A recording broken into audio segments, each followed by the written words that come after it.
Yes, y'all. Dave Campbell's Texas Football Mothership in Carrollton, Texas.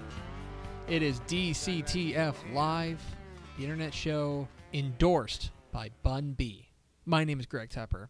I'm the managing editor of Dave Campbell's Texas Football and TexasFootball.com, a magazine and a website, respectively. Thank you for spending part of your day with us. I'm sitting here. Sitting there is Max Thompson. Did Bun B ever officially endorse the show? I don't think that's. He was a guest. I think he had a good time. I know we had a good time. I don't think he would speak out against. He still replies to my DMs. DCTF Live. He still replies to your DMs. I guess yeah, that's because something of a silent endorsement. Because when we were at South by Southwest in Austin, I knew that he was speaking at a event nearby, and I DM'd him like, "Hey, dude, if you want to be a two-time guest, you're more than welcome to come over. I'll buy you a beer or whatever." And he DM'd me back and said, "I'm actually on the road back to Houston at that time, so unfortunately I wasn't able to hook up." But I don't know. I'll tell you, he has not been on any other Texas football-centric internet shows. Well, I think that says it all. I mean, really, doesn't it? Doesn't it? Yeah. It is Friday, April 8th, 2016, episode 111. 111, the number of earned runs that David Clyde gave up in his illustrious Texas Rangers career. David Clyde, man. That's rough. Yeah. Two more FBS teams to get to. The Rice Owls, Hoot, and the UTSA Miners picks up. So we will get to those guys in just a moment. So this is the last of the shows that we have to record. We will be back live on Monday. Yeah. With any luck. Yeah. But we will be live on Monday. And it's been weird because for those of you who haven't been paying attention, Max is actually right now. No, you're back stateside now. I'm back. You're back, but you're going to be totally jet lagged. Yeah. Yeah, this was the insurance day. Yeah, this is the insurance day, and so you were over in London and Dublin. How was it? Oh, dude. Yeah? I got so much to tell you, but I'm going to wait till Monday. Okay, you're going to wait till Monday to tell us a story. So tune in Monday as we just start the show, and we're already telling you, this show, it's fine. But Monday, it'll be great. So, yeah, this has been a whirlwind, though, because the way to pull back the curtain a little bit, we've been recording the show, or we've been doing the show normally at noon every day. Yeah. And then afterward, we will record like two shows.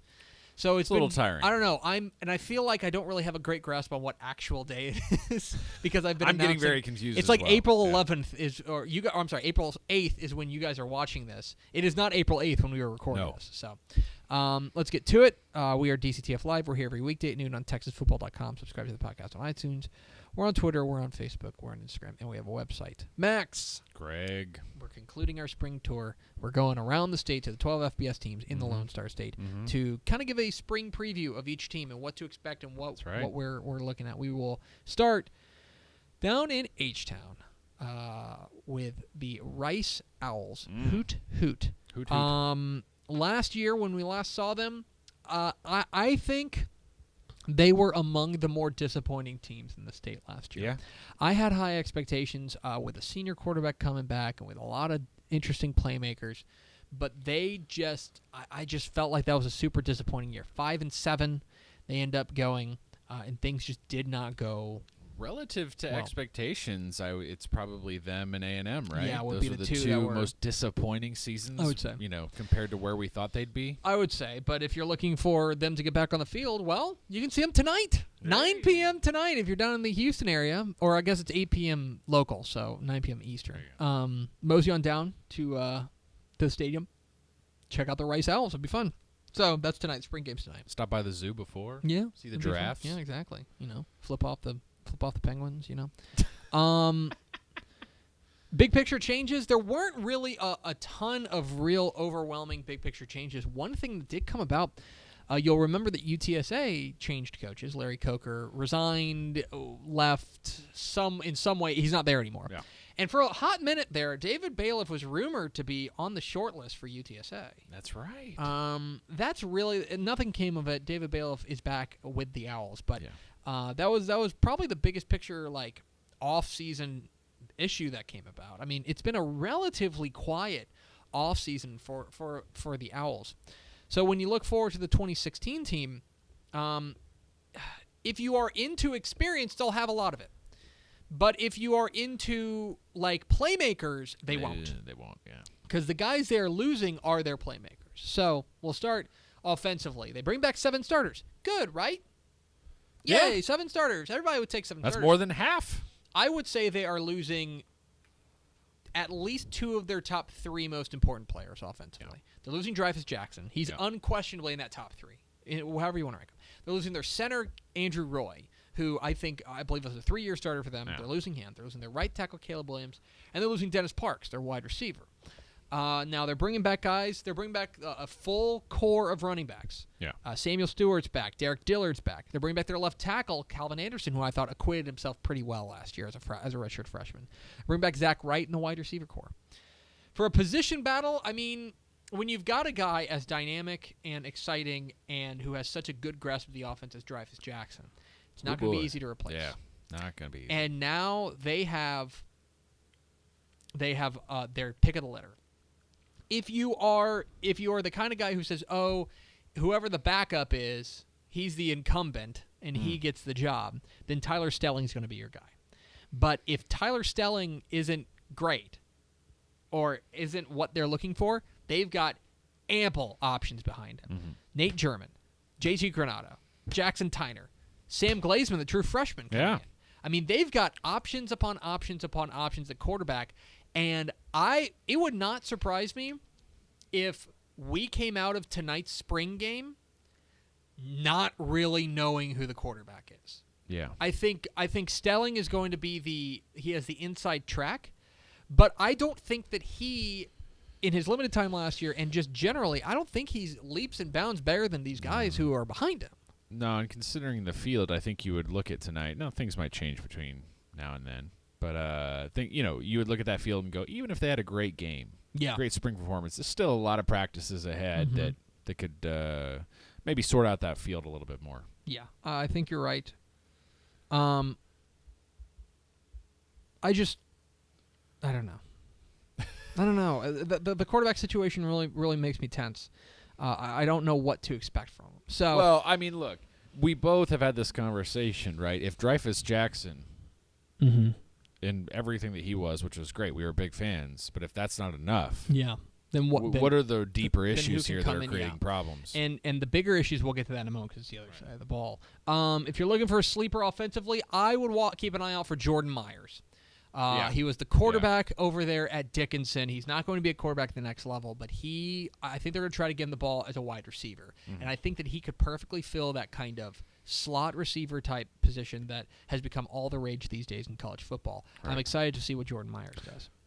So, he was a running back, right?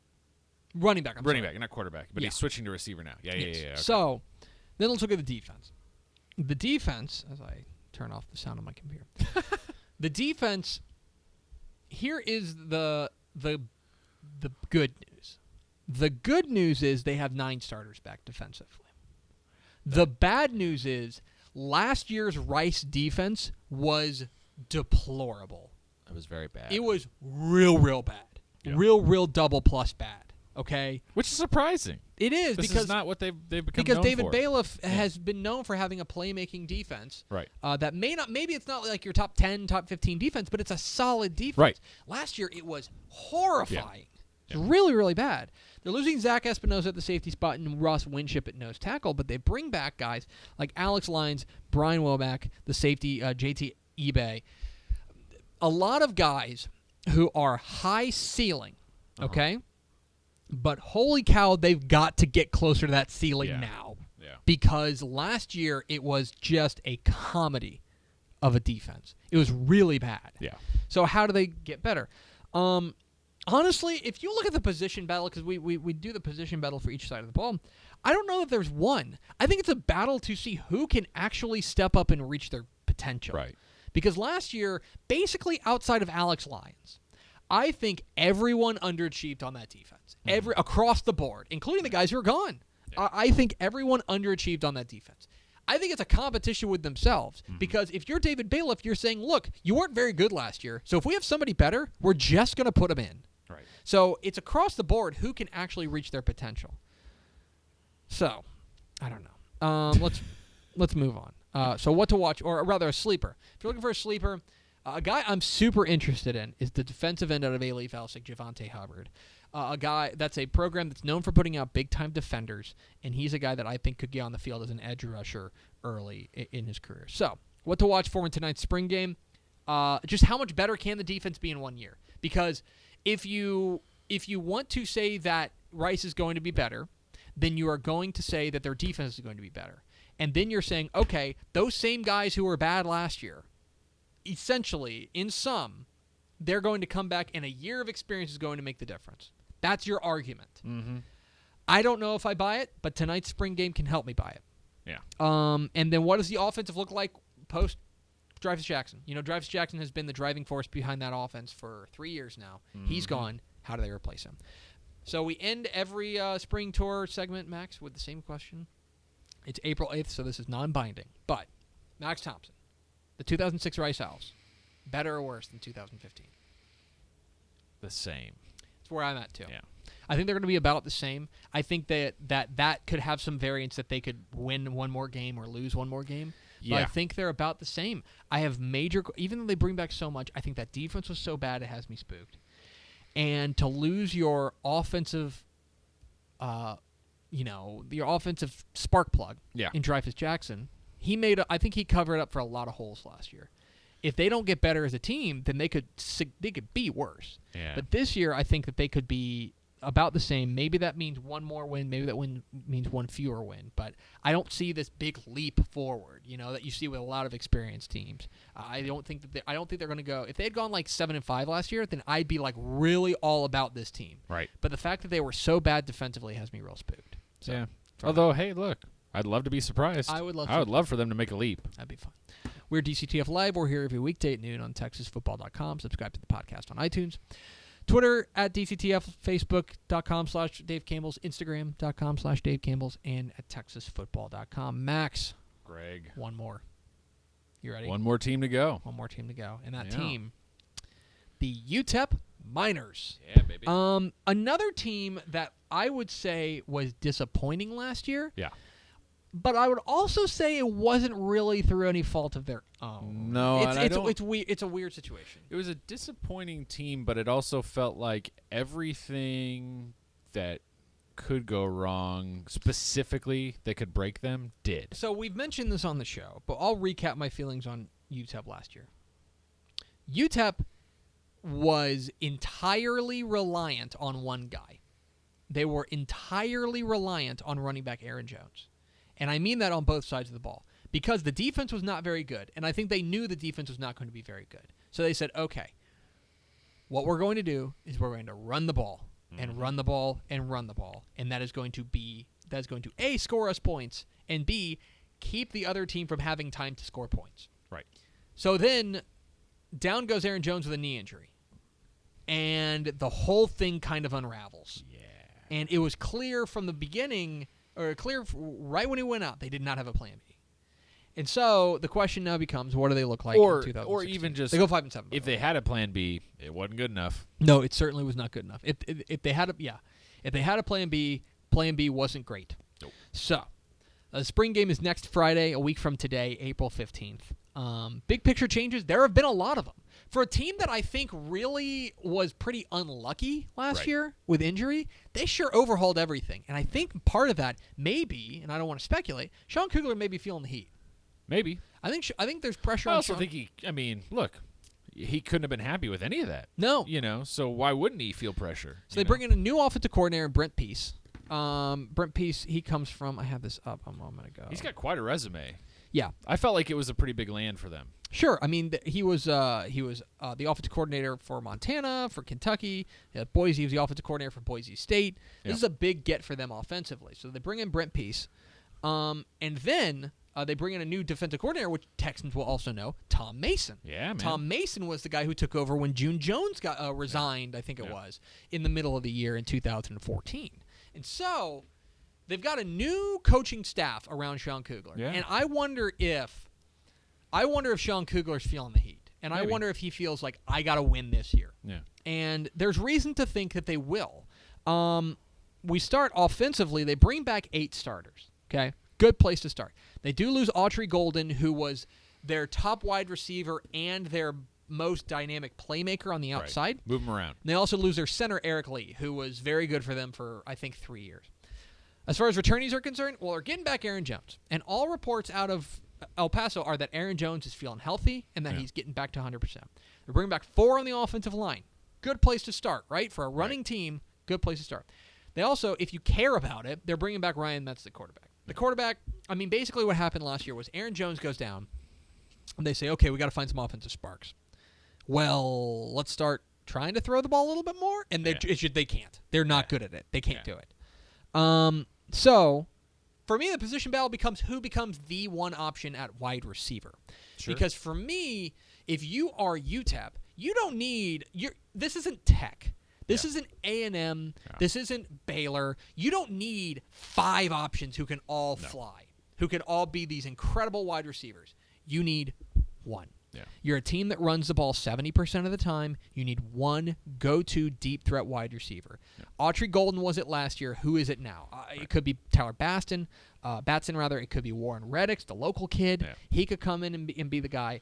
I want to see who becomes the guy offensively. Yeah. The other thing that's really interesting that you and I have talked about too, this kind of goes back to big picture changes, but it applies here, especially when we're talking about potential sleepers, right?